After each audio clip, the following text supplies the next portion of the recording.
What is this? What's going on?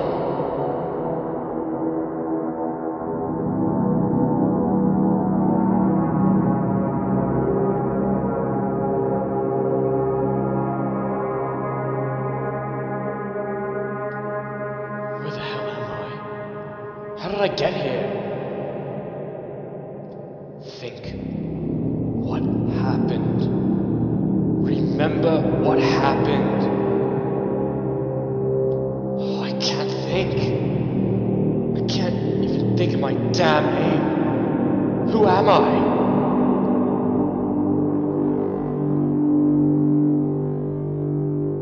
Wait. Look around, you idiot. Hello? Is anyone here? I dream.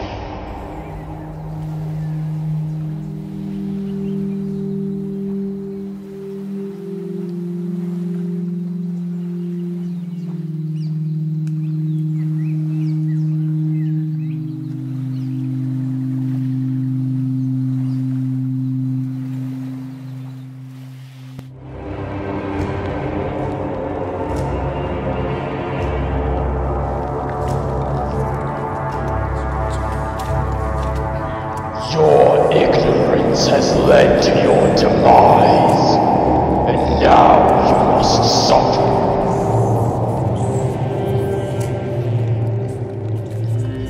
What? No, you can't do this to me! Let me out of here!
Quiet night, a crystallized mote of time frozen in a merciless grasp far beyond what one could refer to as merely cold. The air was a field of glimmering flecks, minute snowflakes dancing lazily as they caught the light of the full moon overhead. What few creatures there were in the area were all hidden from view, either dormant or hiding. Even those hunting were silent in their endeavors, moving unseen in the dense shade of the forest. The only sounds breaking the ominous serenity of the moment were footsteps, made by feet practically devoid of all sensation. He trudged endlessly onward through the night, surrounded by shadows and the scents of winter, late-blooming witch hazel, pine needles, the faintest hint of sap. Doubtless he would have deemed the scene beautiful were it not for the ache in his limbs, the heaviness of his belongings, and the solitude of his own bleak thoughts. Compared to the high-altitude journey through the mountains a few days past, he should have been warmer now. However, since following the course of the river to his right, it had become increasingly difficult to resist the ceaseless, slow creep of fatigue. Making camp had become an exercise in futility, with sleep fitful and broken through the extended darkest hours. He had more than once considered abandoning the journey when the night was pitch and the path lost, yet he had stayed the course. The end point was just a little further ahead. There were no houses to be seen yet, though they would come into view before long, no doubt. By his estimation, he was another hour from the outskirts of the city, where the ground was at least a little fertile when not frozen solid. In due course, those plains became fields for a few months a year, and would spread out before him flat and perfectly white. Then he'd be within spitting distance of the workshop. The path and the river continued as far as he could see, meandering hand in hand around to the right and out of view. Beyond the water's edge to that side lay thick forest impenetrably shadowed. Peaceful as it was, the raw threat of the unknown, hidden in the woods unseen, was not lost on him. He'd heard about the beasts of the vast reaches of the north, great ice giants, monsters of hair and teeth, ancient beings who knew more of the world than the knowledge possessed of all nations combined. Stories were just stories, of course.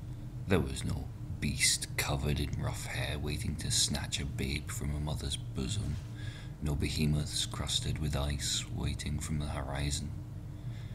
And yet, when faced with the tangibility of the here and now, it was all too easy to give in to the unseen threats made manifest by the mind. He dismissed the thoughts, adjusted his various things about him, focused once more on his crunching footsteps, and continued steadfastly. Just a little farther.